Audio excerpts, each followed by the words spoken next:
Hamila govori. Bilo je kao sreća koje se ne sjećam. Kao da sam se načas našla u mreži vlažne, ljepljive svjetlosti, zraci koja me blago podigne od zemlje i zanjiše nalik na ruku majke, nalik oku svjetionika koje presjeca četvrti gusto zasađene između mene i mora u dugim, kao krv viskoznim noćima, noćima koje nekakvim čudom svaki put završe, najčešće samo sat ili dva nakon što privučem teške tirkuzne škure i pred danom zapečatim prozor kroz koji promatram usnuli grad, krmaču svake večeri iznova raskomadanu svjetlosnom satarom, filigranskim krvničkim poslom koji zora sasjeće stihijom sunca, njegovom suhom, bezumnom bombom.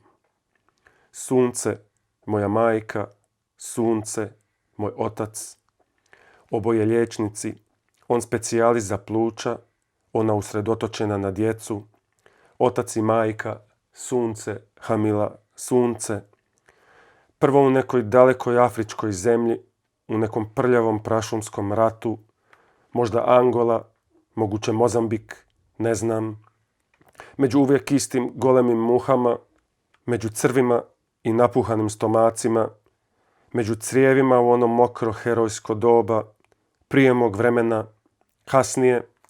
kasnije plavi Egipat, sfinge i lijepi profili, gospođe i drugarice, nesvrstani, nargile, Egipat, odatle dolazi ime 6 slogova koje Hamila Medina ovamo, Hamila Medina šuti, sam uvijek morala objašnjavati, uvijek iznova, Egipat, znate, Arapi, blato, ime koje su otac i majka izgovarali cijelo samo uz teret imperativa, samo potopljeno u stvari koje su tražile glagole, rašivajući tišinu Holgina grintavog grada koji se ljuštio kao modre rebrenice i nikako nije volio glagole.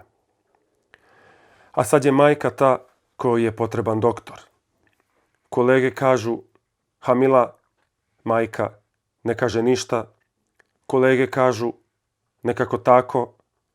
Majka popravi ovratnik košulje, dlanom izglača nabore haljine. Majka, ne kaže ništa, to ja sad govorim umjesto majke, kao da glas dolazi negdje iz njenog trbuha, iz šume, duboke kao odjek. Čujem kolege na hodniku bolnice, u halama kliničkog centra koji nosi njegovo ime. Nikad ga nisam susrela, moja prijateljica jest više puta. Bio je dermatolog kao i ona. Mlad dermatolog i Buenos Aires je zvonio tako hladno, daleko. Specijalizirao se za gubavce kao Mesija, što je i bio preljepi mladi Mesija.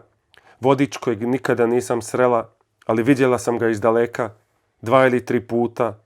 Svaki put gotovo kao da sam ga mogla dotaknuti. Čujem kako kolege šapuću. Bio je u stvari pjesnik, prokleti pjesnik revolucije. Govore, a vani vjetar trlja prašinu o njegov obraz, njegovo lice veće od straha, veliko kao mladost i svijet i život, da, veliko kao i život sam. Taj život što bruji oko mene iz 10.000 čađavih očiju, iz pogleda pasa što reže posebno glasno kad protutnji kakav koče Amerikano prepun ubojica i parazita, rasjeca težak zrak oko mene kao far svjetionika, nalik na golemi ventilator na stropu, pulsira, ali ga ne čujem, grči se, ali ga ne vidim, taj život uvučen u hlače kao kod 4-godišnjaka.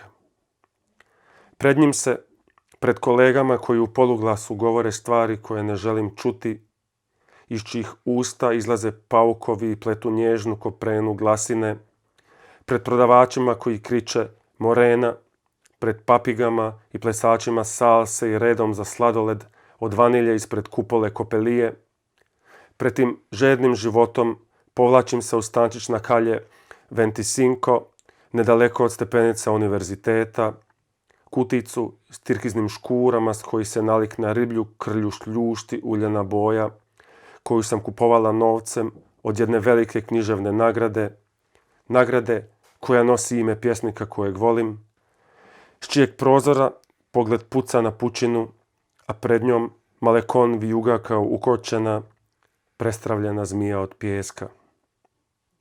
Uspinjem se dok sunce, Hamila, sunce, polako zapada, grabim stepenicama, između lonaca s fikusima i rascvalim cvijećem, crvenim i bijelim tulcima razjapljenim poput ždrijela životinja, šuljajući se da ne probudim pažnju predstavnika stanara čija su vrata uvijek otvorena, koji Hamila, sunce, svuda zabada nos.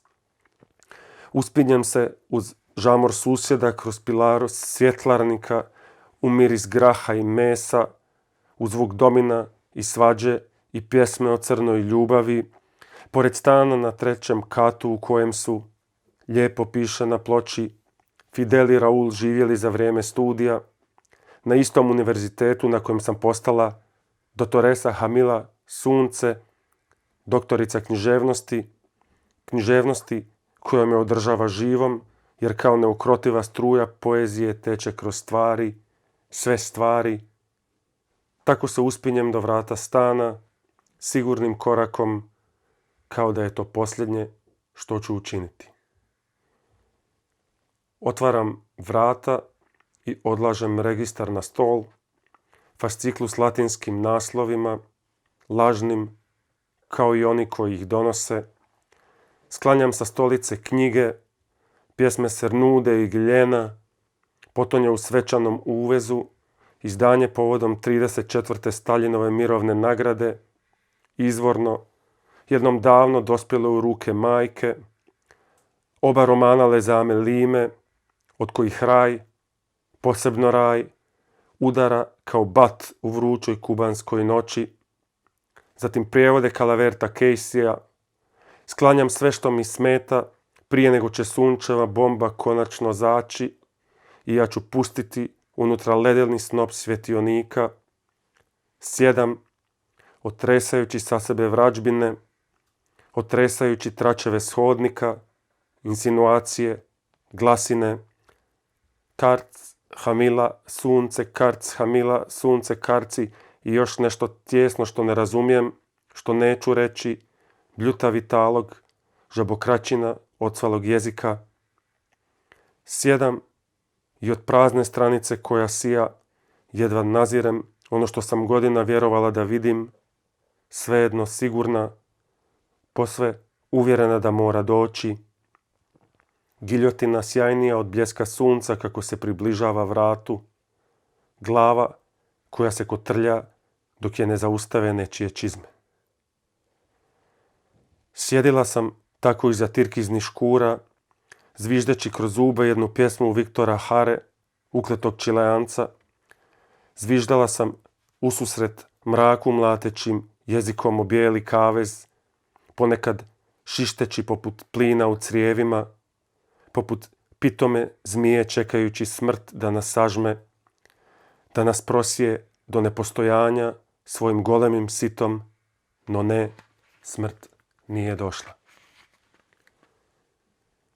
Pljunula sam na papir, gurnula drvo koje se osipa, poželjela da se umjesto pljuvačke na njemu kao proročanstvo i osuda bar načas ukoči. Otvorite oči, razjapite rebra, podignite visoko teleće srce, mesari.